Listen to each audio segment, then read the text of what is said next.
पुराने वक्त की बात है। एक छोटा सा गांव था हेमराग। वहाँ के लोग सीधे साधे थे और कुदरत की पूजा किया करते थे। गांव में एक 18 साल का लड़का रहता था, आदित्य। वो बाकी बच्चों से अलग था, शांत, संजीदा और हमेशा किसी राज की तलाश में रहता। एक दिन आदित्य अपने दादाजी की पुरानी किताबें देख रहा था।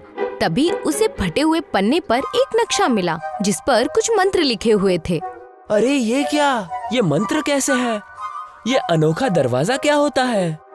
उस नक्शे को देख आदित्य का उत्साह बढ़ गया। तभी उसे याद आया कि उसके दादाजी उसे बचपन से ही किसी तिलस्मी दरवाजे की कहानी बताते थे जिसे कोई सच्चा बच्चा ही पार कर सकता था। तो बस आदित्य ने तय कर लिया था कि वो उस नक्शे को पढ़कर उस गुफा को ढूंढ निकालेगा। अगली सुबह आदित्य ने नक्शे की बात तनय और पाखी को बताई। क्या अलौकिक दरवाजे की गुफा? मुझे तो यकीन ही नहीं हो रहा कि ऐसी भी कोई गुफा होती है। हाँ, मुझे भी नहीं। आदित्य बोल रहा है तो बात सच ही होगी ना? सच होगी नहीं, सच ही है। और मैं उस गुफा को ढूंढ कर निकालूंगा। तो बोलो, क्या इस मिशन में तुम दोनों मेरा साथ दोगे कि नहीं? हाँ, हम दोनों जरूर तुम्हारा साथ जरूर देंगे। आखिर गांव का खुफिया गुफा ढूंढने के लिए बच्चे निकल पड़े। तीनों दूसरे दिन नक्शे के साथ जंगल की ओर निकल पड़े। जंगल घना था और रास्ता मुश्किल, मगर तीनों बहादुर थे। घंटों चलने के बाद उन्हें वो गुफा मिली जैसे नक्शे में थी। उसके मुंह पर एक शिलालेख था, जो सच्चाई, बहादुरी और दया से भरा हो वही ये दरवाजा पार कर सकता है। क्या करें दोस्तों? क्या मतलब क्या करें? चलो अंदर चलते हैं। लेकिन इस पर जो लिखा है उस हिसाब से तो हम तीनों में ये खासियत होनी चाहिए, तभी हम इसे मुकम्मल कर सकते हैं। देखो दोस्तों, हम तीनों एक साथ इस रहस्यमय गुफा को ढूंढते हुए यहाँ आ तो गए हैं। इसका मतलब ये है कि हम बहादुर हैं। और रही बात हकीकत और करुणा की, तो मुझे लगता है कि ये खासियत हम तीनों में है। इसलिए चलो अंदर चले। आदित्य की बातों से तनय और पाखी का हौसला बढ़ा। उस दरवाजे के सामने तीनों दोस्त एक दूसरे का हाथ पकड़कर मंत्र पढ़ने लगे और चमत्कार हो गया। उस गुफा का दरवाजा खुल गया। तीनों दोस्त अंदर गए और जैसे ही वो अंदर गए, उनकी आंखों के सामने एक अजीब सी रोशनी चमकी और एक पल में एक नई दुनिया में पहुंच गए। वो वहाँ दरख्त बोलते थे, नदियाँ गाती थीं और आसमान में 3 चंद्रमा चमकते थे। आदित्य, ये सब क्या है? ये तो बिल्कुल किसी सपने जैसा है। वो तीनों इस जादुई दुनिया को देख ही रहे थे कि तभी उन्हें किसी की आवाज आई। आखिर तुम सब आ ही गए। तुम्हें इस अनोखे दरवाजे ने ही तो चुना है। ये आवाज कैसी? जैसे ही तीनों ने पीछे मुड़कर देखा तो एक जादुई दरख्त उनसे बात कर रहा था। डरने की जरूरत नहीं है, तुम यहाँ महफूज हो।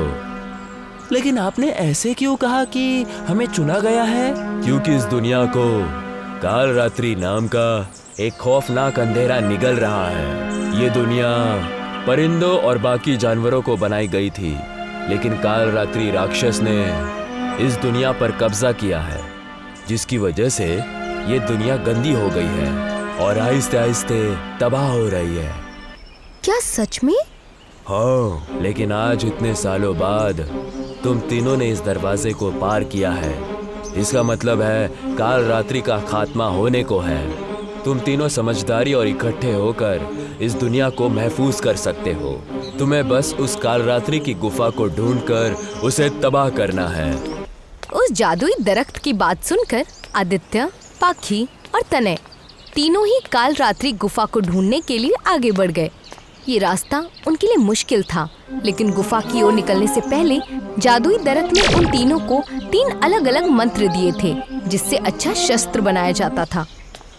जादुई दरख्त की बात सुनकर आदित्य और उसके दोस्त गुफा की ओर निकल पड़े, लेकिन उन्हें ये नहीं पता था कि काल रात्रि के सेवक उन पर नजर रखे हुए हैं और किसी भी पल उन्हें रोक सकते हैं। तभी सफर के दौरान उन्हें एक रहस्यमय लड़की मिली, निशा। उसने कहा कि वो भी उनकी तरह काल रात्रि का अंत करने निकली है। तो तुम्हारा कहना है कि तुम भी हमारे साथ हो? हाँ। लेकिन हम तुम्हें जानते नहीं हैं, लेकिन फिर हम तुम पर यकीन कैसे कर सकते हैं? आदित्य की बातों से निशा हड़बड़ा गई। आदित्य को क्या जवाब दिया जाए? उसे कुछ समझ नहीं आ रहा था। उसकी आंखों में आंसू भर गए, जिसे देखकर तने को उस पर दया आ गई। वो सबको समझाकर अपनी टीम में उसे शामिल कर लिया। तुम सबका धन्यवाद, तुमने मुझे इस टीम में शामिल करके मेरा काम और आसान कर दिया। अरे ऐसी कोई बात नहीं है, तुम अब हमारी भी दोस्त हो, है ना दोस्तों? तने की बात पर आदित्य और पाखी ने हामी तो भर दी थी, लेकिन न जाने क्यों पाखी को निशा पर शक था। वो उसे बार बार लग रहा था कि कुछ तो गड़बड़ है। देखते ही देखते दिन बीतते गए और निशा तने के साथ कुछ ज्यादा ही घुलने मिलने लगी, मानो उसे वो अपने जाल में फंसाना चाहती हो। आदित्य, ये निशा तने के साथ कुछ ज्यादा ही खुल गई है ना? हाँ, हमें जरा बचकर रहना चाहिए।